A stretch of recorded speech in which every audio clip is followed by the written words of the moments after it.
नमस्कार, जय हिंद, जय महाराष्ट्र. आरबी मराठी संवाद न्यूज मध्ये सर्व आमच्या दर्शकांचं मनपूर्वक स्वागत. आज आपण चिखली तहसील कार्यालय येथे आपण आहोत आणि एक जनसंवाद कार्यक्रम या ठिकाणी होणार आहे.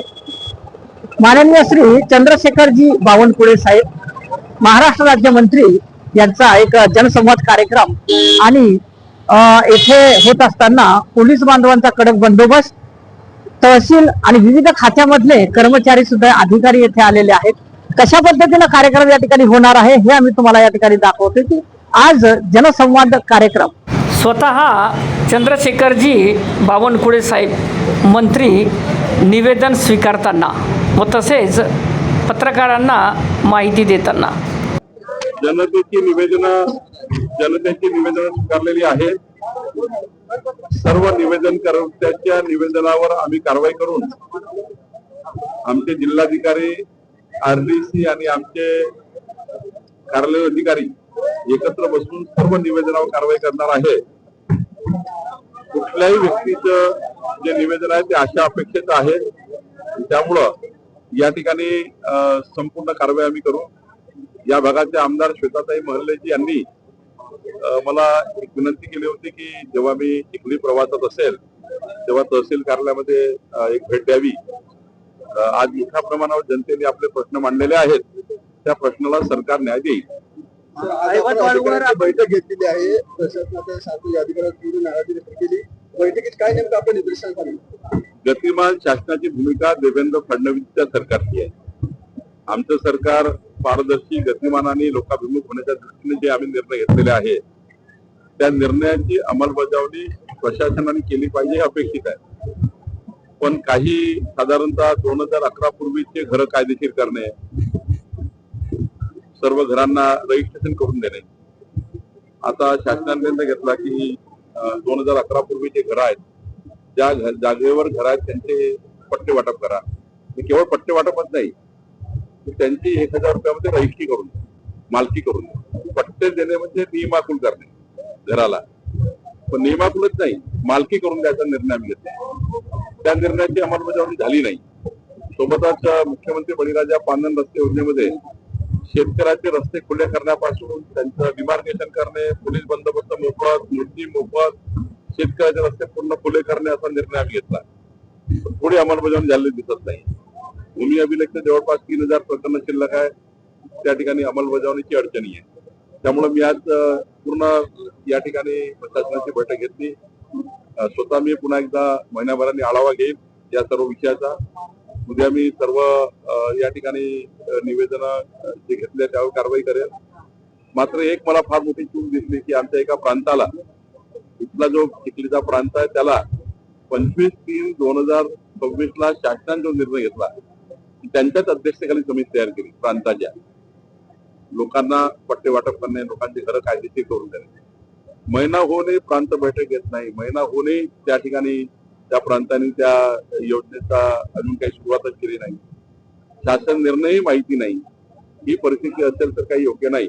मी इथल्या चिखलीच्या प्रांताला 1 महिना सुट्टीवर पाठवलेला आहे, सक्तीच्या रजेवर पाठवलेला आहे आणि तहसीलदारांनी सर्वांना सूचना दिली आहे की तातडीनं 25/3च्या शासन निर्णयाप्रमाणे सर्वांचे घर कायदेशीर करणे, तुकडेबंदी कायद्याचा अंमल करणे, सोबत पांढर रस्त्याच्या योजनेचा अंमल करणे, मोजणी प्रकरण 15 दिवसावर आणणे, या सर्व गोष्टीबद्दल मी आग्रही आहे.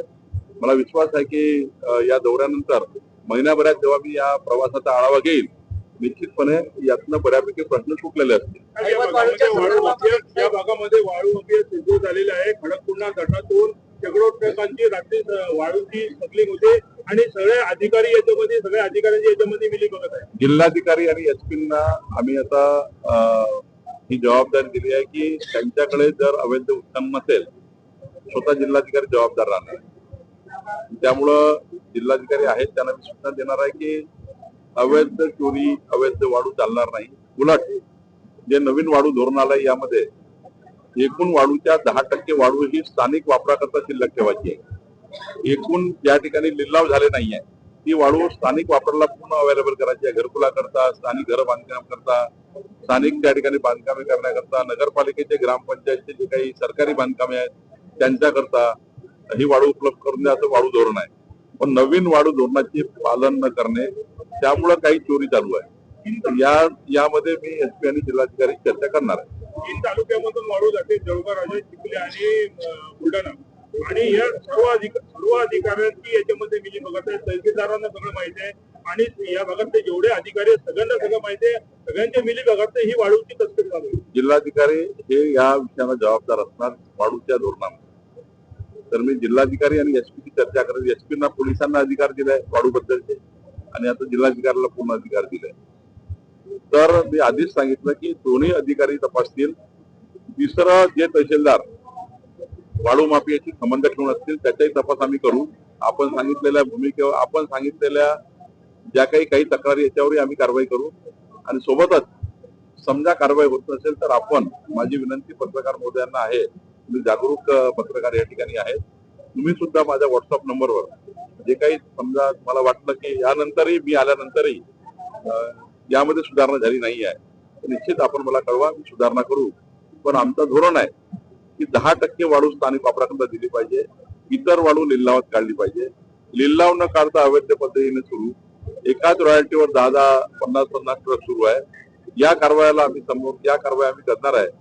निश्चितपणे आजच्या दौऱ्यातनं जी फलश्रुती येईल ती फलश्रुती आपल्याला आम्ही कळवू.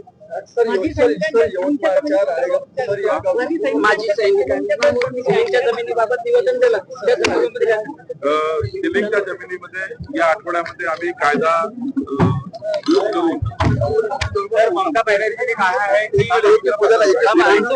सिलिंगच्या जमिनीचा महत्वाचा प्रश्न आहे. सिलिंगच्या जमिनीबद्दलचा कायदा आम्ही दुरुस्त केलेला आहे. या आठवड्यामध्ये आम्ही नियमावली जाहीर करतो.